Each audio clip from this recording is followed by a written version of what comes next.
I want to go now to Manuel Bojorquez in Surfside. He has been following this story from the very beginning. Manuel, it's good to see you again. So let's talk about the new information that police have released. The victims, what have you learned? That's right. There are 9 confirmed deaths so far. That number, of course, expected to rise. 4 of the victims have been identified. They are a man in his 80s, a woman in her 70s, and 2 adults in their 50s, including 54-year-old Stacy Fang. Her son was rescued from the rubble just in the moments after the collapse, and so far he is the only survivor that they have been able to pluck from the rubble. But the crews say that they still have hope. I want to give you a sense of what's going on behind me here. That's the part of the building that is still standing. The collapse site is just on the other side of that. And officials said today that the crews are making some progress. They've been able to put out a persistent fire that was hampering their efforts, and they've also been able to dig a trench 125 feet long, 40 feet deep so far, and that right now is giving them one of the best chances of trying to reach anyone who may still be alive. Yeah, Manny, we know that the rescue efforts have been so hampered by the fire, the smoke, the weather conditions, and you've been on the ground since the very beginning. I'm wondering if you can tell us more about how the mood's changed in the time that you've been there, and what more you can tell us about how the folks there in Surfside are doing. Well, I can tell you this. Right now, there are some family members who expressed interest in coming to the site and seeing it for themselves, and officials have arranged for that to happen. They loaded them in buses a short time ago, and they very well may be on their way right now.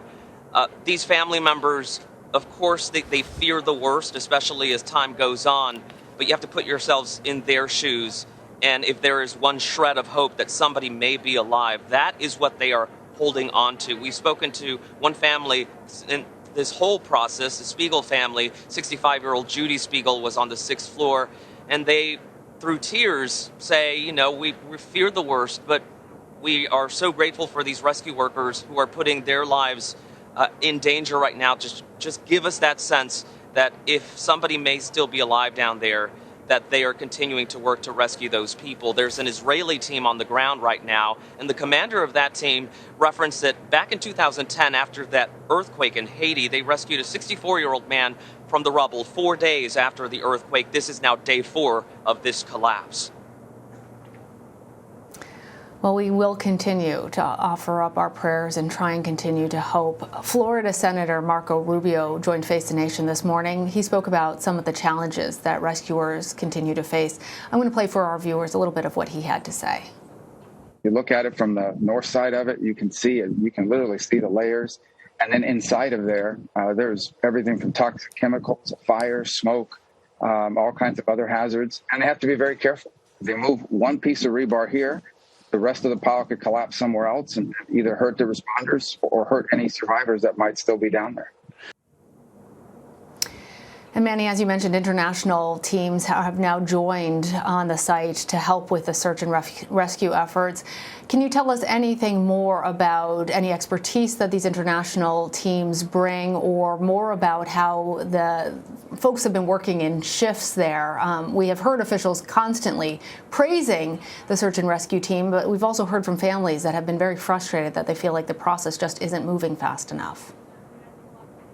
And officials addressed that today. They did say there are family members who feel that the work isn't happening fast enough, but they said to these family members, now that you have this Israeli team here that is world-renowned, and mind you, the Miami-Dade team is world-renowned as well, would they be doing something different, was a question to the Israeli team.